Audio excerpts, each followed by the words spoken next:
Hey YouTubers, it's Charlie. So DC Day is not over. They dropped some new Justice League and they were talking about a Superman TV show eventually coming to the CW. There is a new round of the Flash Ring giveaway going on right now. All you have to do to enter is be a subscriber, leave a comment on this video. I'll be announcing winners at the end of the video, so be sure to click that bell to enable alerts so you don't miss anything. Get a lot of questions about the giveaways. The winners are always announced at the end of videos. So what's going on? Today is like a DC day. They dropped that promo, announced that all of the DC TV shows were coming back, basically announced like the Black Flash, they announced Solovar. Then, while that was all going on, this Justice League stuff dropped, and you can kind of see that this is the Bat Jet. It's basically like a big jumbo jet that Bruce Wayne and Wayne Tech have repurposed. It's sort of like a mobile fortress that they fly around in. So this is them climbing out the back, getting ready to kick some ass. The biggest thing that everyone's noting here, in addition to like the way they show off their costumes, which look like way more detailed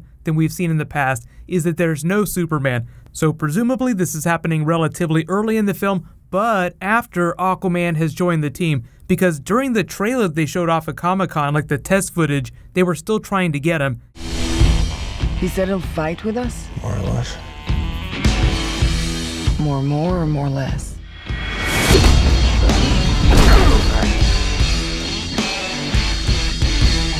Probably more or less. He said no. He said no. And Batman's like, yeah, he said no. So something is going to have to happen in the movie with Darkseid's minions to change Aquaman's mind. Usually it's like the threat on Atlantis. Like if something threatens the seas, the people he cares about, those are the things that are really at stake for him because he's not friends with any of these people yet. Eventually they'll become comrades and he'd give their life for them. But in Justice League, they're just not there yet. Like they haven't got to that point. So the Flash is like the only one, in addition to Wonder Woman, who is like totally down to help out. And really just based on what they've shown us, the Flash is the only one who's super eager. Wonder Woman wants to help out, but she's not like jumping up and down to hang out with Batman. But just look at some of these costumes. So we've gotten like the behind the scenes look. So you've seen a little bit of it without CG. This looks very close to what it's actually going to look like in the film. Now this is like a picture that was copied a couple different times, so it doesn't look quite as colorful as it will in the movie, but you do see Batman's new suit. They've already shown that off a little bit. He has the goggles, but it's basically like a slightly more armored version of his cloth suit, but a lot more mobile than the tank suit that he wore when he was fighting Superman. So it's kind of that Dark Knight joke where Lucius Fox is like, you want to be able to turn your head while you're wearing the bat suit. So this is a suit built for fighting parademons. Hardcore enough that it'll defend him against a couple blows, but lightweight enough that he can move around in tight confined spaces. I really did like the way that Batman moved around during Batman v Superman. They did take some liberties, like he seems super strong, but it's a comic book movie, so I think most people understood that. But when they introduced him in that underground lair, he really does kind of move around like a bat, just like clinging to the ceilings. It was great.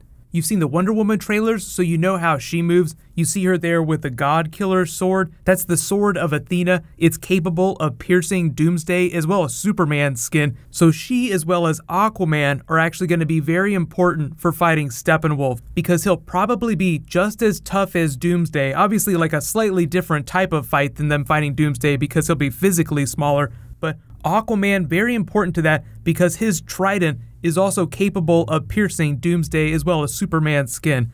So anytime you have someone with a weapon or with like a physical ability, like a metahuman ability like the Flash, that's capable of harming someone that's as strong as a Darkseid or his minions or Superman, they become the most important person in that fight. So I know a lot of questions like how powerful is this version of the Flash? The way they're presenting him, say like compared to the TV show version of the Flash, Grant Gustin's Flash, is that you have to imagine TV Flash moving at super speed at all times and then briefly slowing down just so that he can interact with other people. But for the most part, he experiences the world in that super fast state, which is why he has all these monitors on. Even the Rick and Morty monitor over there, you can see it in the background. He's moving so fast that it seems like he can take that all in at the same time. Even though, when he's moving at super speed, he's still reading it just like a normal person would read it or watching that episode of TV.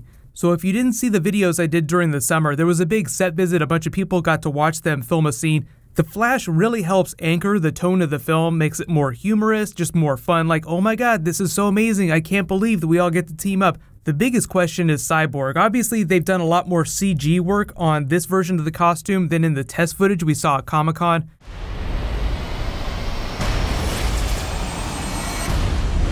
I heard about about you.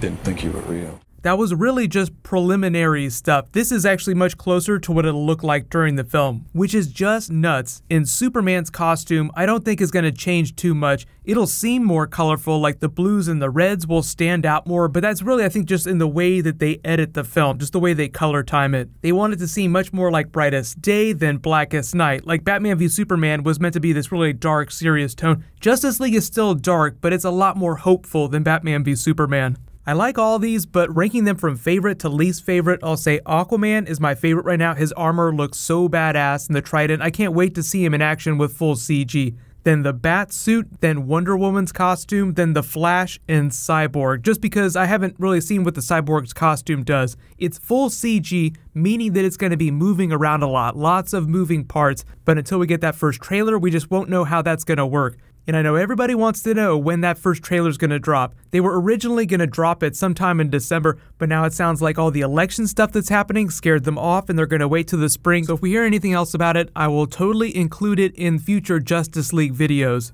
So let me know whose costume is your favorite from the Justice League so far. But what about the Superman TV show that everyone was going crazy about? There was like a little bit of a tease at the TCAs. So like I said, they dropped this Flash Season 4, Arrow Season 6, DC TV promo, and they talked a little bit about the Superman property. They're like, hey, Superman was awesome this year on Supergirl. Are you going to make a Superman TV show? Greg Berlanti said that they're really hopeful in the future that they can do that, but they're not actively developing one right now. So Tyler Hoechlin is as close we're going to get to a Superman TV show in the near term, but eventually we will see that Smallville reboot. Even though I don't think that it'll literally be a Smallville reboot. It'll be like some different type of Superman show that we haven't seen before. But in the way that the Berlantiverse brings back classic actors for the new TV shows, I do think there's a solid chance that when we do get to that Superman TV show, they'll bring back Tom Welling in some role, just depending on how far in the future that is. Like, he might not quite be old enough to play Jor-El, but they could do a Jay Garrick, John Wesley Shipp type thing, where he plays a version of Superman from a different Earth, because we do have the multiverse.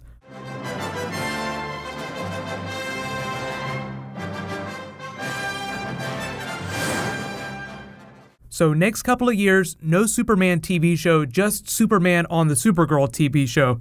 Let me know in the comments though, when they do get to it, what do you want them to do for Superman? Do you want it to be in Metropolis? Do you want it to be in Smallville? Do you want him to be part of the Justice League? I feel like we want Justice League. If all the shows are still on TV, we want TV Justice League.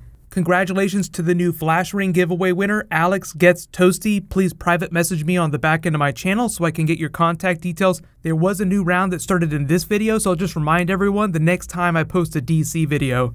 While you guys wait for that to post, you can click here to learn all about The Flash Season 4, the shows that are coming back, and you can click here for the trailer for the next episode of The Flash. Thank you so much for watching. I'll see you guys in the next video.